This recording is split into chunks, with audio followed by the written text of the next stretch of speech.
Assalamualaikum warahmatullahi wabarakatuh. Apa kabar sahabat AHA Channels?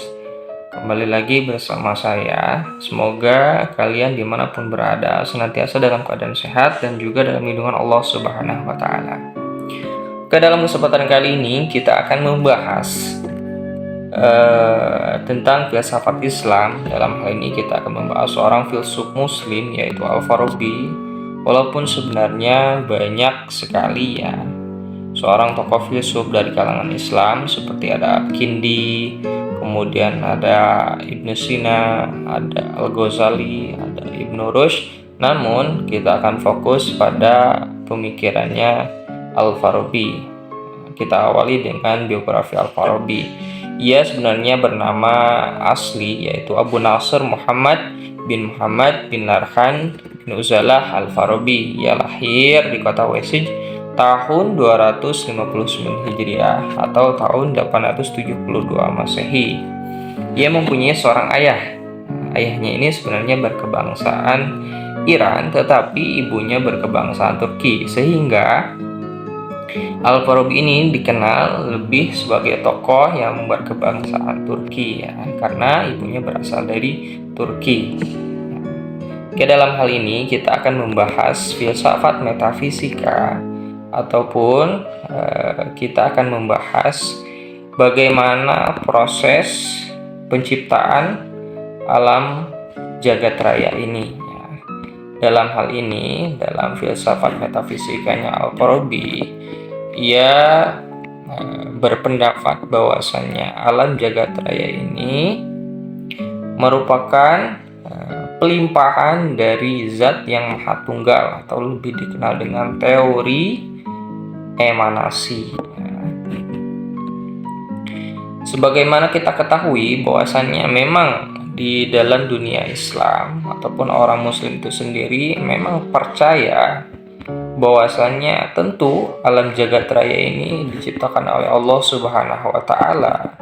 Namun dalam proses penciptaannya kita mungkin akan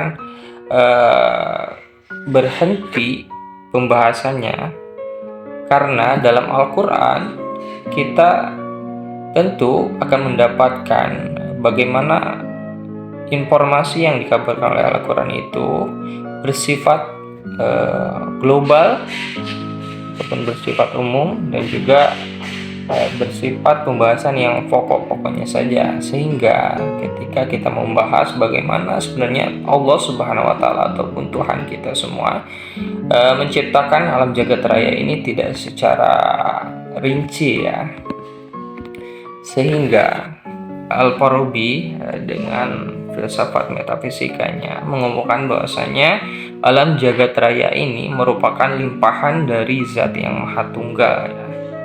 Sehingga dalam teorinya yang pertama kali yang harus ada ialah wajibul wujud, yaitu wajib adanya zat yang ada. Jadi sebelum alam jagat raya ini tentu harus ada satu zat yang ada di alam jagat raya ini yang disebut dengan wajibul wujud, yaitu Tuhan itu sendiri ya. Jadi sebelum alam jagat raya ini ada, tentu harus ada zat yang maha kuat, yang maha perkasa, yang maha segalanya, yang menciptakan seluruh alam raya ini. Kemudian setelah itu baru muncul teori baru, yaitu mungkin al-wujud, yaitu merupakan alam jagat raya ini yang merupakan limpahan daripada zat yang maha tunggal, yaitu Allah Subhanahu wa Ta'ala. Argumen lain yang dijadikan dasar oleh Al-Farabi adalah keteraturan alam dan tata letaknya yang sangat teratur seperti anggota tubuh yang bekerja sesuai fungsinya ya. Jadi memang kita lihat dalam pandangan kita akan melihat bahwasannya ini merupakan sesuatu yang sangat luar biasa, dan mungkin di hadapan zat yang maha tinggi, yang maha kuasa ini akan merupakan sebuah hal yang biasa saja gitu kan. Kemudian emanasi semua wujud pada dasarnya berasal dari wujud yang satu dan menghasilkan wujud yang lain. Ini teori emanasi ya. Kemudian terjadi dalam bentuk tunggal dan bertingkat secara mekanis determinis yang melahirkan alam beraneka ragam.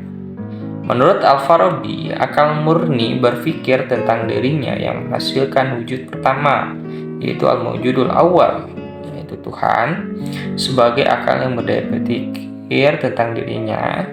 Dari daya pemikiran Tuhan yang besar dan hebat itu timbul wujud kedua yang merupakan akal pertama yang juga punya substansi. Wujud kedua atau akal pertama berpikir tentang dirinya dan menghasilkan wujud berupa langit pertama. Kemudian akal kedua berpikir tentang Tuhan melahirkan akal ketiga. Akal ketiga berpikir tentang Tuhan menghasilkan akal keempat. Dan seterusnya sampai akal ke-10. Dari ke-10 akal-akal tersebut berpikir tentang dirinya menghasilkan wujud materi berupa langit, bintang, Saturnus, Jupiter, Mars, matahari, Venus, Merkuri, dan rembulan. Pada akal ke-10 dayanya sudah melemah dan tidak mampu lagi beremanasi. Begitu mata rantai emanasi berlangsung. Akal ke-10 ini mengatur dunia fana dan ruh-ruh manusia serta 4 unsur materi pertama dalam bentuk yakni air, tanah, api, dan udara. Selanjutnya dari unsur-unsur ini bermunculan materi lain seperti besi, aluminium, tembaga, perak, emas, dan muncul juga tanaman dan hewan termasuk manusia yang diaktualkan oleh akal-akal yang berhubungan dengan akal ke-10. Oke, pada kesimpulannya, bahwasannya Al-Farabi hendak menjelaskan bahwa walaupun alam itu berasal dari zat yang satu yaitu Tuhan, akan tetapi keberadaannya yang qadim karena dalam proses emanasi menurutnya tidak berada dalam lingkup ruang dan waktu seperti waktu di mana kita berada pada saat ini. Mungkin itulah yang dimaksud dengan waktu transenden. Oke, mungkin itu saja ya materi kita tentang pemikiran Al-Farabi mengenai emanasi ataupun proses penciptaan alam jagat raya ini. Oke, selamat beraktivitas kembali. Salam akal sehat. Assalamualaikum warahmatullahi wabarakatuh.